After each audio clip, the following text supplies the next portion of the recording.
Calon Yarns podcast. My name is Lynn and I'm coming to you from Cardiff in Wales, and this is a podcast all about knitting, crochet, sometimes spinning, sometimes dyeing, but always a fibre-based podcast. I think it's been 3, maybe 4 weeks since my last podcast, but yes, I am happy to be back and to give you a bit of an update on what I've been up to. Not a huge amount, it's been quite busy in work, but yes, I've got a few things to show you, and also a bit of a chat really about all the lovely comments that I had from the last 2 videos really. So the last podcast we were at Wonderwool Wales at the end of April, and then the one before that was my return podcast after nearly 2 years away. So yeah, it is really lovely to be back, and again, thank you for all your lovely comments. And it was great that the podcast with my friends Carol and Tracy also had a very good response. So yes, we will hopefully be doing that again soon. Everybody's lives are so busy, aren't they? So it's very difficult for the three of us to get together, certainly with enough time to have a good old gossip. Although saying that, we are hopefully getting together on the 1st of June because it's the Cold Harbour Mill Yarn Festival. I can't quite remember who's doing that. Stitch Fest, is it? I'll put the details below, but yes, if you are around the Cold Harbour Mill area, which is Devon, North Devon, I believe, I haven't even checked Google Maps yet, then yes, there's a lovely yarn festival going on there. So do come along if you can. But anyway, what have I got for you today? Any finished objects? No, nearly, but not quite. A few bits of progress on projects, and a couple of plans for the future as well, really. And then at the end, if it's all right with you, we'll just have a bit of a sit and knit for a while, if that's okay. So yes, on with some bits and bobs. Firstly, somebody sent me a message about the Polina sweaters, and wanted to talk about, because in the last episode, as you'll see, Carol, Tracy and I, we all made the Polina sweater, or Polina Pullover by Tetty's Knit Garden. So we all made these in frantic time for Wonderwool Wales. But we all had very different colour combinations, very different yarns. So I know that next time we do a knit along, we will have to record that conversation, because it is really, I say really interesting. It's interesting to us, isn't it, that love all this stuff, and the why and the how and the needle. So yeah, we'll maybe do a catch up on that one when I finally sit down with them all. But if we ever do another knit along, then we will definitely do the cast on party together. But somebody was saying that they've never really knitted in the round and was curious to know the construction. So I will just whiz through it, because I know a lot of you will have probably only knit in the round these days. I know most of my patterns are in the round. I can't remember the last time I pieced a sweater together. But anyway, so I'll give you the general gist. This is a top down. So obviously you cast on for the neck, and in this pattern there are 3 different necks.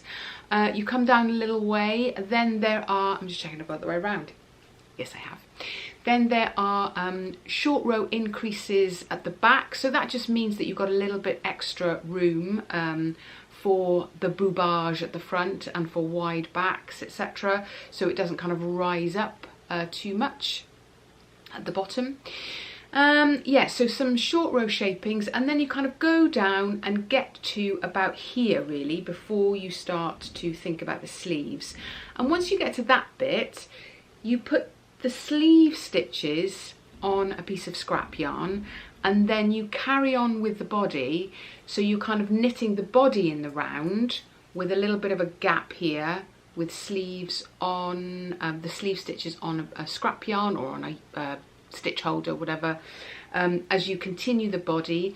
Then you pick back up the stitches of the sleeve, and then you cast on a few more to go underneath, and then you carry on with the sleeves all the way down. So it's quite a simple process really, and I think, as with anything, if you follow the pattern stage by stage, section by section, row by row, you can't really go wrong. I say that and I know that's actually very, very untrue, because you can really go wrong, as I have done many, many times.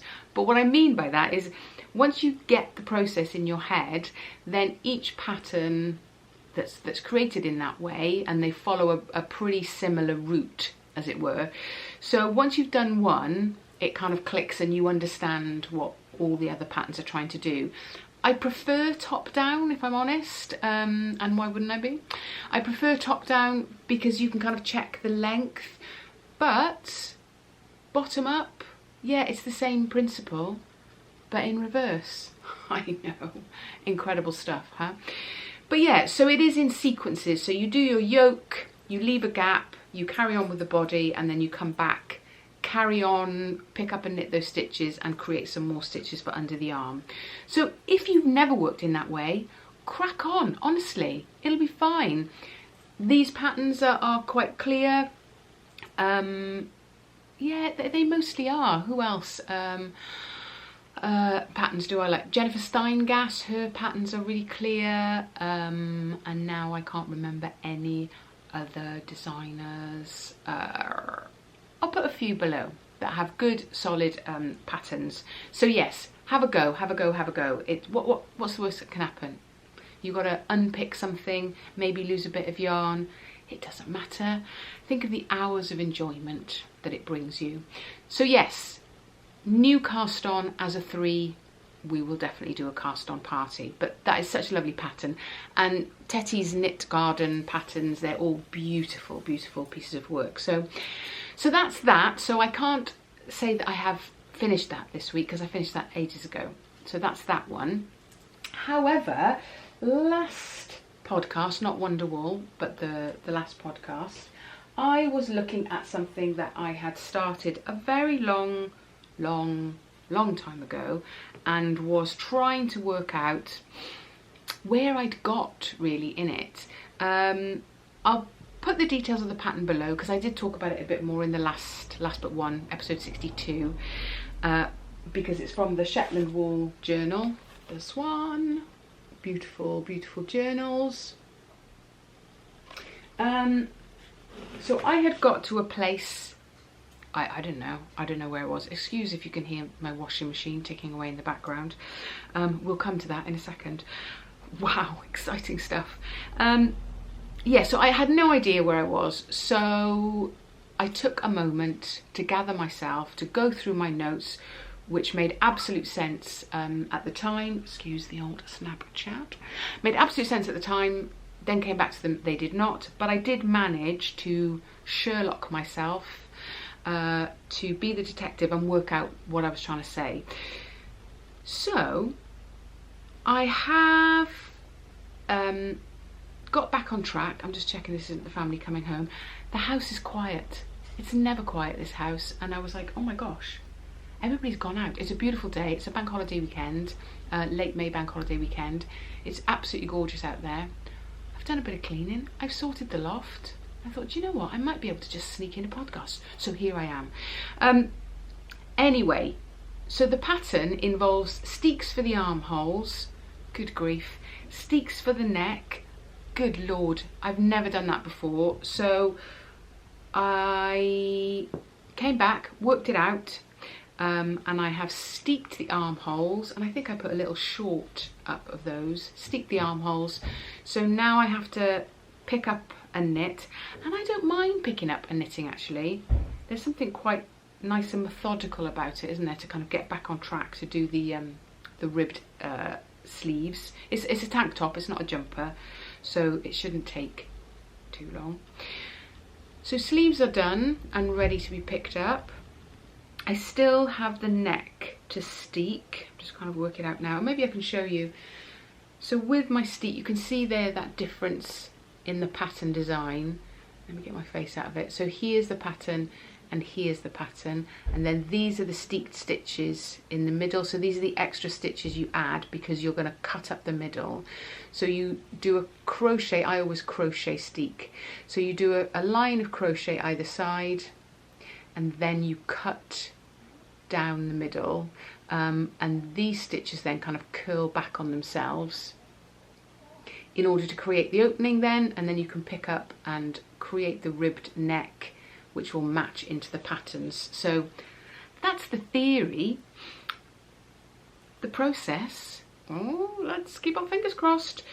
So yeah, the stitches seem to be holding thus far, but we'll see what happens when we start picking up and knitting and all that shenanigans. They seem to be okay, and this is mostly, I would say 80–90% hand spun, so it is all kind of woolly, and that's the best yarn to use for any sort of steeking, so that it's a bit sticky and it kind of sticks to itself and doesn't unravel as easily, you know what I mean. Yeah, so that's making slow, steady progress. The last 3 weeks in work have been chaos, which I'll talk about a little bit at the end. I work in a university, I teach in a university, so yeah, this time of year, May, is like assessment, marking, moderating chaos. But once we get to the end of May, beginning of June, and we start to get to exam boards, that sort of thing, the pressure of all the marking and the students have generally gone by then. So then there's a bit of a, we've got space to plan and everything for next year, but at least there's a little bit more headspace. So hopefully I'll be able to get on track with that. Perfect light cotton wear for the summer. It'll be ready for the autumn, but I do have a summer knit coming up, summer knit planned. Yep, so making slow but steady progress for that. I think the time it took me to work out where I was in the pattern is probably how long it'll take me to pick up and knit the armholes and the neckline. So I did it though, I did it. I unfreezed my brain. So that's that one. And then, what is the next? Then I think I was telling you last time that I thought I only had one sock. No, I thought I had 2 socks to knit, but I only had one. I'd already done this one. 2 year ago me did a grand job in finishing this sock. So I only have had this one to complete. So I'm just decreasing for the toes. Not really sure of the yarn. Think it might be a hand dyed by me, but really not sure. A good old-fashioned reinforced heel flap and gusset. So yeah, just decreasing for the toes, and they will be done. So that's good. And then when we're away, I feel like I'm racing through. I do apologise. I think it's because I know any minute somebody will be back. That may be what the Snapchat was. That's okay, that's not my person outside. Anyway, we'll ignore that and just hope for the best. So at Wonderwool, I bought some lovely yarn from Wits End Flock, and I can thoroughly recommend. They have a wool shop, I think it's called Welsh Wools, in Newcastle Emlyn, which is not far from where I work in Carmarthen. But yes, this is Shetland and Wissant. Oh, I'll show you. Can you read it? Hello. Yes, it's a DK. Sorry, I'll hold it still. It's a DK, and I wanted some house socks, or rather van socks for the camper van. So these ones are for my husband. And I think in the episode, at the Wonderwool episode, I was talking about how I was going to make sure I used the whole ball, because it's DK. I don't think I've ever knit DK socks before. I think I've always done kind of 4-ply or sport weight. But how I was going to make sure I used the whole skein. We talked about toe up. We didn't talk about that long. I couldn't remember, and I couldn't find a pattern, you know, within like 10 minutes. So I thought, I know what I'll do. I'll do 2 tubes. So I split the yarn into 2 balls, 2 50-gram balls. I knit 2 tubes, then did a toe with a contrasting yarn, which, no idea. This is definitely some of my hand spun, which is, it's that beautiful natural deep brown black, depending on what you pair it with. It probably looks black from there, but then when you have it in close, you can see those deep brown hues. So this is hand spun. Ooh, where am I? Ooh. This is hand spun, and this is, not sure. It's definitely woolly, but it's got some slubs in it, as you can see. So yeah, so I've used those two together for the toes. So I've done the 2 toes, and then I'll do matching heels. But I've done an afterthought heel and a true afterthought heel. So for those of you that don't know, you do the tube and then you pick your spot to add the heel. So I'll cut, there's a little stitch marker there. So that's the row. I'm going to cut that stitch and then open out this side of the sock. So I've picked up all the stitches on this needle and this needle that I'll need. And then I'm going to cut that stitch open and unpick the middle row of stitches, and then away to go. And the heel I'll do will be the same as the toe, so that becomes, it almost kind of goes that way and becomes a heel. So by doing that, and you probably know this already, but by doing that, I know that the heel is going to take up 7 centimetres. And the reason I know that is because that's what's happened to the toe. This is 7 centimetres. So the heel will be sticking out like that, and will take 7 centimetres. So when you're working out where to put your afterthought heel, you can measure your foot, obviously, but my husband isn't here, he's away. So I've got a trusty pair of his socks. I've kind of measured his whole foot. I know these are socks that he likes to wear. Why I should know that, I don't know. But yes, so you can measure the whole of that sock. So if the toe is 7 centimetres and you know the heel is going to be 7 centimetres, you can kind of work out where to choose your row that you're going to snip and add your heel, and then it should work out okay. And they're only van socks anyway, they're only inside socks, so it doesn't really matter if they're not perfectly fitting, but I don't see why they shouldn't be. I think we'll probably be there or thereabouts. And yeah, it's a really good way of using up a whole skein of yarn, because you're just carrying on with that tube until you've got to the very end, but B, it's great mindless knitting. And I do like a heel flap and gusset when I've got time, and I do like to wear a heel flap and gusset, but I'm really quite lazy, so I quite like the fact of just knitting round and round and round and round and round, doing those loops, those tubes, and then fussing about in one fell swoop. So have a go. If you've got a bit of yarn that you're not quite sure how much you've got, then this is a really good way of using everything up. When do I know that I have definitely picked up those stitches correctly? No, I don't know that. No idea. Maybe most of them, probably. But if it falls back another row, you know, a little bit, you can kind of, you can judge and fudge, work it out, find the stitches. It's on your foot, it's on your heel. It's not the end of the world if you've gone a row down on one. You know, it's going to stretch anyway. So obviously we strive for perfection, but sometimes we don't get it. But generally, I've never done knit one, purl one. It's 52 stitches. This is for my husband's socks. 52 stitches, knit one, purl one, so the whole tube is ribbed. So I don't think I've ever done an afterthought heel on a knit and a purl. I think it'll be all right. I'll let you know next time. Yeah, so hopefully they'll be finished, and then I've got this. I sent away for some more. Honestly, like within, I think it was on the Sunday, within 10 minutes of coming back from the show. It's so lovely to knit with.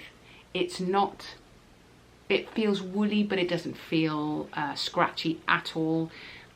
It's beautiful. The colour is so lovely. So yeah, so I'm going to do myself a pair in this one. So these were 52 stitches. They're not super snug. They're hopefully a little bit loose and baggy, hence the ribbing. So I'll probably do, excuse me, fibre breath. I'll probably do 48 stitches. Maybe 46, depending how big these end up for me. So yeah, that's been something interesting to get my head round, but nice to be able to do contrasting heels and toes, and then I'll do a different heel and toe on mine, excuse me, fibre up my nose, so that I know which ones are mine. So that's that. I think that's all really in terms of ticking away, because of the manicness of the end of term. And I work on a performing arts programme as well, so it's always like end of term shows and presentations, so it's always quite time heavy. We do like a week of performances with our third year productions, so yeah, there's been lots of late nights and early mornings, but it's done now. Done now, everybody's happy, I hope. They haven't had their marks back yet. I think they'll be happy, we'll see. So yes, what to cast on. Now, it's always tricky to know what to do in the summer, isn't it? Because you don't want the wool to be sticky in your hands, you don't want the wool to be on your lap when it's so warm and nice, and we can just keep our fingers crossed in the UK that it'll stay. This will be it now. Oh, it's beautiful weather today in Cardiff. It'll be like that now till September, I have no doubt. Yeah, so always nice to do something in cotton, linens, that sort of thing. Bit of a summer top maybe. And I do have a couple of summer tops, and I wear them very rarely. So the best thing to do is to knit some more, I always think.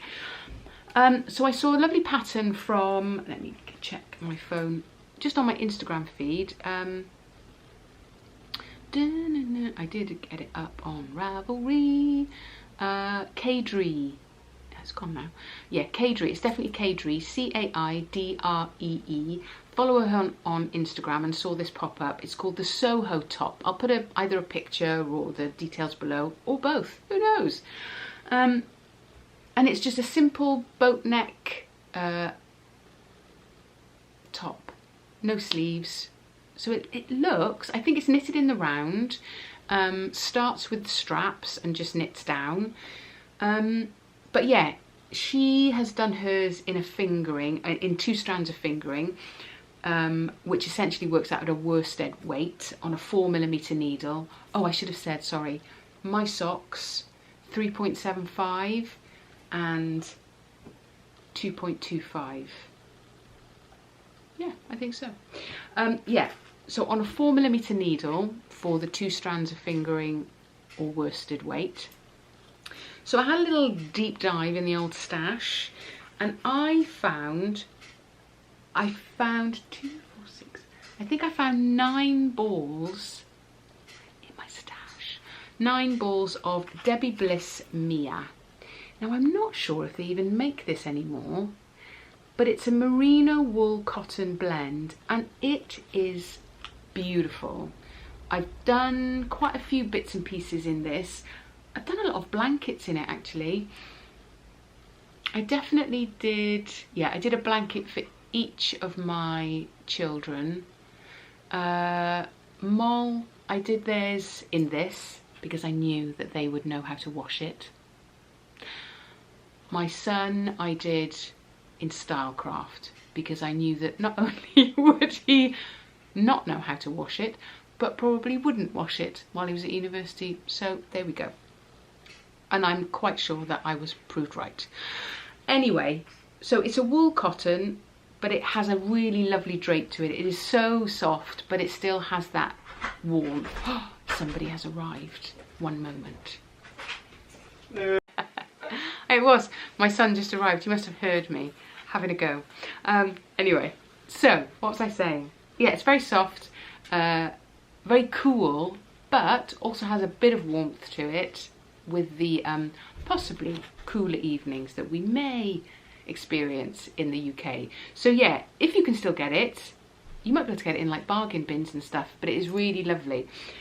I had, as I say, 10 balls.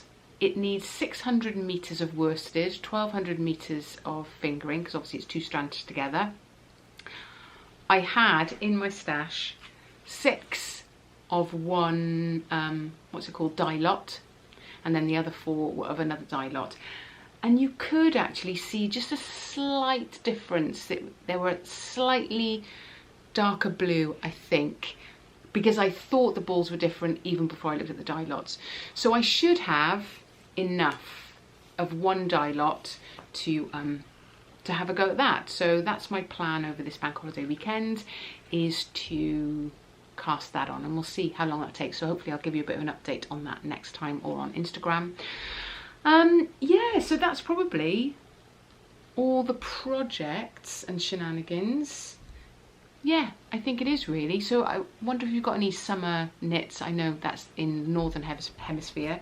Any summer knits on the go, any plans? It is tricky to know what to do at this time of year, isn't it? Smaller projects, you don't want heavy blankets over your lap in these months. So yeah, that's what I'm up to. Just having a look around the chaos. No, I think knitting wise, that is it. So if you are leaving me here because you've only come for the knitting stuff, that's lovely, that's great, thank you very much. I will catch up with you next time. But if you're here for a bit of a chat, I was going to say actually, I'm going to get some knitting out, but I haven't got any mindless knitting. So you crack on with your projects and I'll just blather on in the background. Yeah, so what have I been up to? As I say, university life has been busy, but things starting to calm down now, hence the little bit of a gap between podcasting. Had a great time in Wonderwall, as you saw. Have been away. Oh, that's something to say actually. I think I talked a couple of weeks ago, or a couple of episodes ago, around that kind of work-life balance, and we have a camper van and going away in the camper van. So we do have another podcast, my husband and I, which is called Explore with Self and Seymour. I'm Seymour, Lynn Seymour. He is Self, Kieran Self. So we've gone with that. I don't know, we'll see. But yeah, if you are remotely interested in kind of camper van shenanigans, we have started to do that. So there's only a couple of episodes up so far, but maybe I'll put a link here. But yeah, last weekend or the weekend before, we went to Hay-on-Wye, which is on the borders between Powys and Herefordshire, and it's a lovely market town, but full of bookshops and antique shops, that sort of thing. So we had a bit of a mooch about there in the camper van because it was glorious weather again. Took the dog Chewy with us, which is Moll's dog, my firstborn's. So that was really lovely. And then what have we got coming up? My husband starts work in North Wales from Monday until pretty much the end of July really, so that's going to be weird not having him around.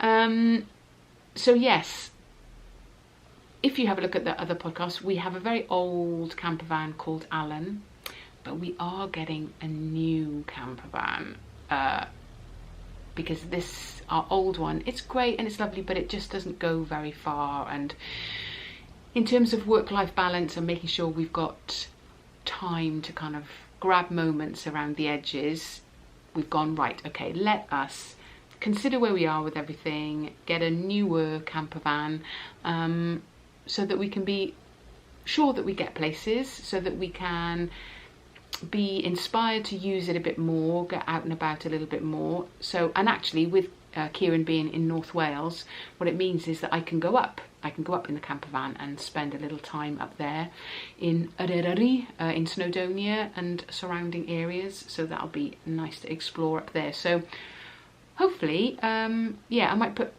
bits and bobs here, but if you are interested in that kind of camper van out and about thing, then maybe hop on over to that channel. So doing a bit of that. What else? I think in terms of life bits and bobs, so yeah, so we've been sorting out the old camper van, washing all the blankets and the duvets and cleaning all the cutlery and the crockery, because Moll and I will go down to get it on Tuesday. It's Saturday today, yeah, bank holiday Monday, then Tuesday we go down to Portsmouth to pick it up. Oh my goodness, yeah, scary times. So we'll be doing that. And I think the other thing I wanted to talk about really is your lovely comments on my first podcast back. We talked about the fact that I'd had some menopause shenanigans to juggle with. I've recently been diagnosed with Crohn's disease, so had those kind of health things to work out, etc. Yeah, and what I seem to have discovered is that there's a lot of it about. I mean, I know there's a lot of menopause about, because most viewers of this channel are of a certain gender, are women, are of a certain age, who are either just about to go in there or just out the other side, and I've had some great advice from people, but I've also had a general sort of, yeah, it's a nightmare, isn't it? And I think that's wonderful that people are willing to share and kind of share their support, but also awful that we haven't cracked it yet, that whatever medical world we're in, whether that's here in the UK, whether it's in America, Canada, Scandinavia, that everybody has a bit of a, oh, it's just so hard to get the right combination of stuff. And I think, I mean, in the UK, we know that the NHS is in dire straits at the moment. Whatever your political leanings, I think we can understand that whatever your political background, the NHS is in dire straits at the moment, for whatever reason that is, whatever. That's not for me to pretty much give my opinion on. It is a bit of a mess at the moment. So getting any sort of national health treatment is really difficult, but it seems that everywhere in the world is woefully under catering to women's health. Big statement. Is it true? You can tell me yay or nay. But I think in terms of wanting to talk about that, and in terms of that mental health aspect, and I am completely stealing a phrase from my students now, and I'm speaking in draft. And when they say that, I get really cross, because I'm like, yeah, that's what conversation is. You don't have scripted conversations. You are just speaking in draft, but I'm very much speaking in draft at the moment. But I think, yes, it's so difficult to get the right medication or non-medication for menopause. And if you are struggling at the moment and have kind of lost your passion, lost your light, or feel like you're losing your light or passion, because that's how I felt, it's the menopause, honestly, and you need to kind of talk to somebody about it. And that's fine if you want to just push through, that's great. That's fine if you want to have HRT. If that's your choice, that's great. That has been my choice. If you want to do it with complementary medicine, etc. But I think everybody goes through it. All women go through it because our hormones are up and down. So sharing that information is really useful. So if you feel you're at a bit of a, oh, I don't know what to do next, then I'm here for you, and I know there's a community of women around that are also kind of going through the same thing, and to talk about it. I think it took me a while to get the right combination, and that can be really difficult when you are already tired, already have brain fog, already feel like the world is conspiring against you. So it's hard to push through, but do go and speak to your doctor about it if you think that's the right course of action for you. And it's really interesting, and I'm properly going off on one now. I apologise if it's kind of very loose, but my mum passed away, bless her, when she was 66. So that would have been when I was 44, 45. So I was probably on the verge of perimenopause at that point, but I remember her going through it, but not really understanding what was happening. And she was of a generation where HRT was bad, and it transpires now that a lot of the evidence that was there, a lot of the medical evidence around HRT being bad in terms of breast cancer risk, etc., is not as bad as they had originally thought. Yes, of course, if you've got a history of breast cancer, then you have to be very careful. But ultimately, it's not as bad as people were made to believe. And she was of the generation where absolutely not. If you could avoid it by any cost, then HRT was not the way forwards. And she really struggled. And I think I see that now. Now I'm the other side, and I see some of her language was quite worrying around, I can't be bothered anymore, it's too difficult.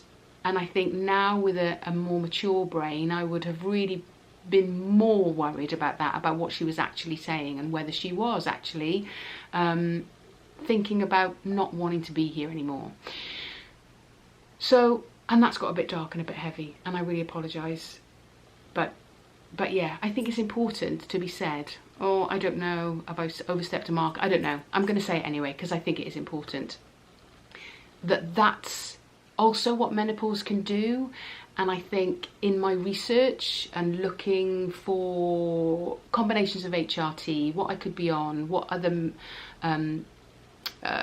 complementary medicines I should be doing, all those kind of things, in my research, I found that a frightening statistic was that suicide in women, the age for the most suicide in women is 45 to 55. And that blew my mind, because you're like, oh, I wonder what's happening at that time. And yes, people can kind of fudge that with, well, children grow up and it's empty nest syndrome, and yeah, and your hormones are doing this. So that's the time that most women are prescribed with antidepressants, and sometimes it's not antidepressants that they need. It's a look at their hormone levels and what's going on there. And I know that when I went to the doctor, I was given some HRT. It was during COVID. That was fine. It made me feel okay for a little bit. Then not really great. It made me feel like I was constantly premenstrual. So very bloated, very sore breasts, very prickly, very cross.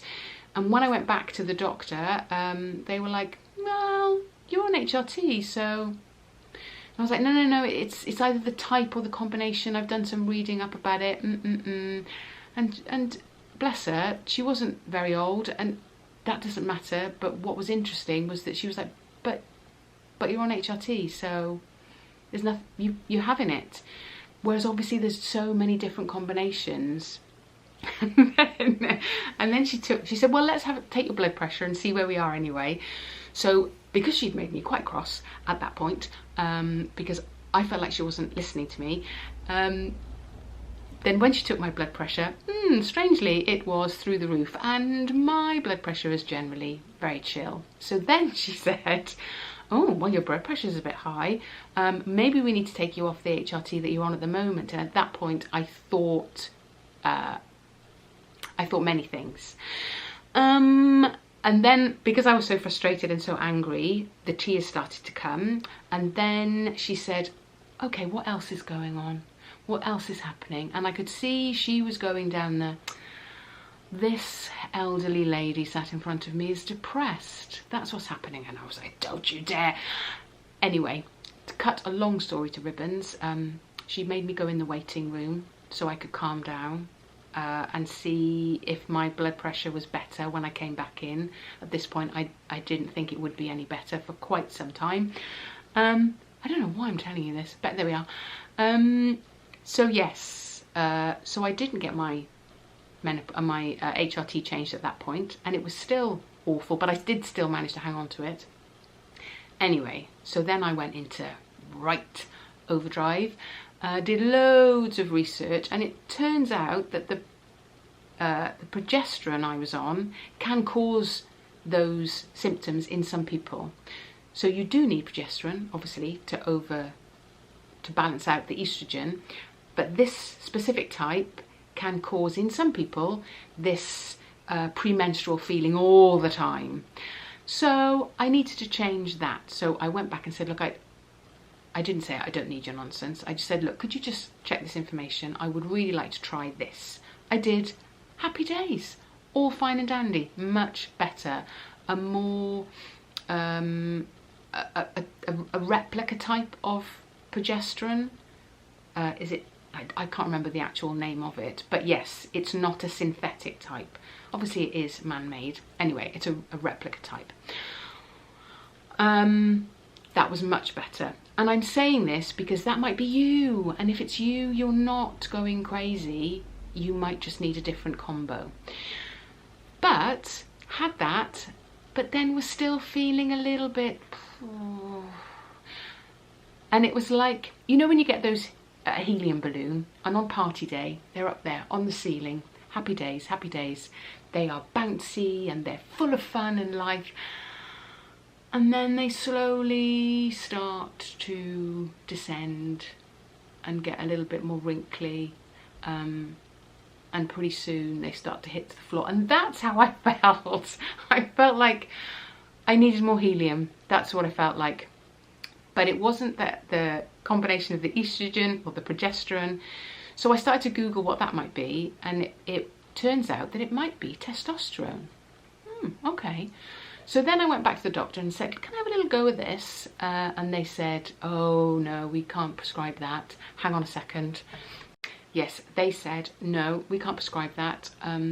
You have to go to a gynecologist, a consultant. So that took, and I kid you not, that took 2 years for that appointment to come through. Went to see the consultant gynecologist, who was a very lovely man, who apologised straight away and said, you shouldn't be here. It shouldn't have taken you 2 years to get this. There's not a problem to have testosterone. It's not dangerous. Your doctor can prescribe it. They just don't want to, because obviously it can be expensive for the surgery. I don't know if that's true. That's what he said. So he said, yeah, of course, have a little go, see what it does. And you only have a little tiny bit, but my goodness, that was the helium to my balloon. And from about a month in, I would say, I felt so much better, much more myself, much more able to up and at 'em. And that's been the secret piece in the puzzle for me. So the short story is, if you're going down the HRT route, have a little think about those combinations and keep going back to check. Because it can be that there's more stuff going on that you need help with. Yeah, that was very long-winded and I do apologise. But, you know, we are mostly women here, so therefore we need to know this stuff. And you're probably the other side going, yes, yes, yes, yes. But if you are just starting that helium balloon moment, do not accept it. There's a quote from a Dylan Thomas poem that's like, rage against the dying of the light. That's what we need to do. You will not take my helium, you will not take my light. Just a little bit of balance, a little bit of work-life balance, a little bit of hormones, a little bit of testosterone, maybe.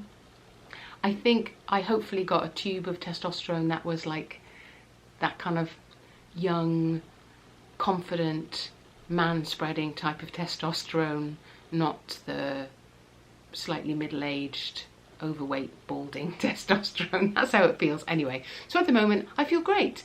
I feel ready for our new camper van. I feel ready for new challenges. I feel ready to pack everything back in again, hopefully long term, but I will keep you posted. And on that note, all I have to say is that thank you so much for your previous comments. If you are still there, thank you so much. And if you are feeling like you need some more helium in that balloon, then go get it. I'm here for you. Everybody is here for you. So yes, do you to the best of your ability and rage against the dying of the light. And on that note, I will see you very soon. Diolch pawb. Hwyl fawr. Bye.